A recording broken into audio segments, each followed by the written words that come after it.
Thought is the creative power, or the impelling force which causes the creative power to act. Thinking in a certain way will bring riches to you, but you must not rely upon thought alone, paying no attention to personal action. That is the rock upon which many otherwise scientific metaphysical thinkers meet shipwreck, the failure to connect thought with personal action. We have not yet reached the stage of development, even supposing such a stage to be possible, in which man can create directly from formless substance without nature's processes or the work of human hands. Man must not only think, but his personal action must supplement his thought. By thought, you can cause the gold in the hearts of the mountains to be impelled towards you, but it will not mine itself, refine itself, coin itself into double eagles, and come rolling along the roads seeking its way into your pocket. Under the impelling power of the Supreme Spirit, men's affairs will be so ordered that someone will be led to mine the gold for you. Other men's business transactions will be so directed that the gold will be brought toward you, and you must so arrange your own business affairs that you may be able to receive it when it comes to you. Your thought makes all things, animate and inanimate, work to bring you what you want, but your personal activity must be such that you can rightly receive what you want when it reaches you. You are not to take it as charity, nor to steal it. You must give every man more in use value than he gives you in cash value. The scientific use of thought consists in forming a clear and distinct mental image of what you want, in holding fast to the purpose to get what you want, and in realizing with grateful faith that you do get what you want. Do not try to project your thought in any mysterious or occult way, with the idea of having it go out and do things for you. That is a wasted effort and will weaken your power to think with sanity. The action of thought in getting rich is fully explained in the preceding chapters.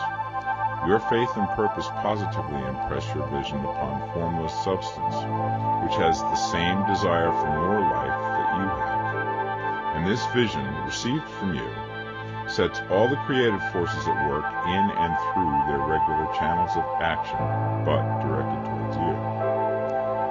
It is not your part to guide or supervise the creative process.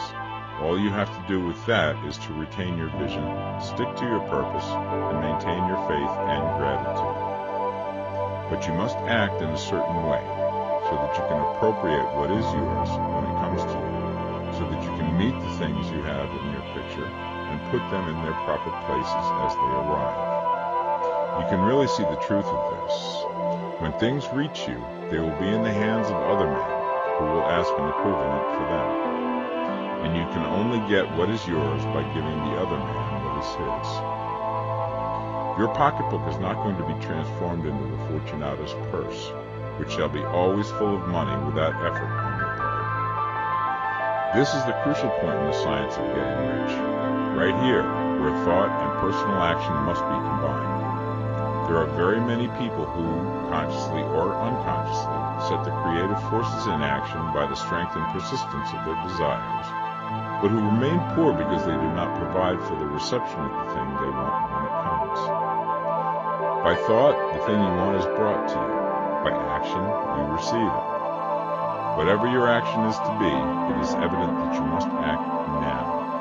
You cannot act in the past, and it is essential to the clearness of your mental vision that you dismiss the past from your mind. You cannot act in the future, for the future is not here yet. And you cannot tell how you will want to act in any future contingency until that contingency has arrived. Because you are not in the right business or the right environment now, do not think that you must postpone action until you get into the right business or environment. And do not spend time in the present taking thought as to the best course in possible future emergencies. Have faith in your ability to meet any emergency when it arrives.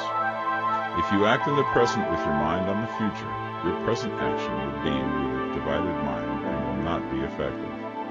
Put your whole mind into present action. Do not give your creative impulse to original substance, and then sit down and wait for results. If you do, you will never get them. Act now. There is never any time but now, and there never will be any time but now. If you are ever to begin to make ready for the reception of what you want, you must begin now. And your action, whatever it is, must most likely be in your present business or employment, and must be upon the persons and things in your present environment. You cannot act where you are not, you cannot act where you have been, and you cannot act where you are going to be. You can act only where you are. Do not bother as to whether yesterday's work was well done or ill done. Do today's work well. Do not try to do tomorrow's work now. There will be plenty of time to do that when you get to it. Do not try by occult or mystical means to act on people or things that are out of your reach. Do not wait for a change of environment. Before you act, get a change of environment by action. You can so act upon the environment in which you are now as to cause yourself to be transferred to a better environment. Hold with faith and purpose the vision of yourself in the better environment, but act upon your present environment with all your heart, and with all your strength, and with all your mind. Do not spend any time in daydreaming or castle building. Hold to the one vision of what you want and act now. Do not cast about seeking some new thing to do, or some strange, unusual, or remarkable action to perform as a first step towards getting rich. It is probable that your actions, at least for some time to come, will be those you have been performing for some time past, but you are to begin now to perform these actions in a certain way, which will surely make you rich. If you are engaged in some business and feel that it is not the right one for you, do not wait until you get into the right business before you begin to act. Do not feel discouraged or sit down and lament because you are misplaced. No man was ever so misplaced that he could not find the right place. No man ever became so involved in the wrong business but that he could get into the right business. Hold the vision of yourself in the right business with the purpose to get into it, and the faith that you will get into it and are getting into it, but act in your present business.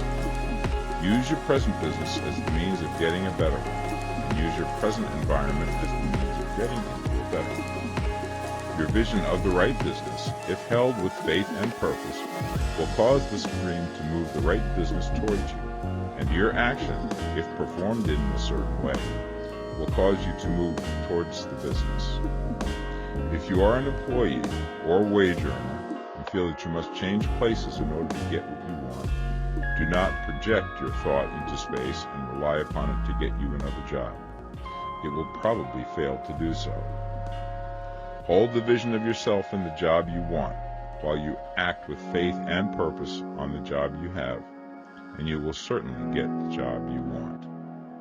Your vision and faith will set the creative force in motion to bring it toward you, and your action will cause the forces in your own environment to move you toward the place you want. In closing this chapter, we will add another statement to our syllabus. There is a thinking stuff from which all things are made, and which, in its original state, permeates, penetrates, and fills the interspaces of the universe. A thought in this substance produces the thing that is imaged by the thought. Man can form things in his thought, and, by impressing his thought upon formless substance, can cause the thing he thinks about to be created. In order to do this, man must pass from the competitive to the creative mind. He must form a clear mental picture of the thing he wants, and hold this picture in his thoughts with the fixed purpose to get what he wants, and the unwavering faith that he does get what he wants, closing his mind to all that may tend to shake his purpose, dim his vision, or quench his faith. That he may receive what he wants when it comes, man must act now upon the people and things in his present environment.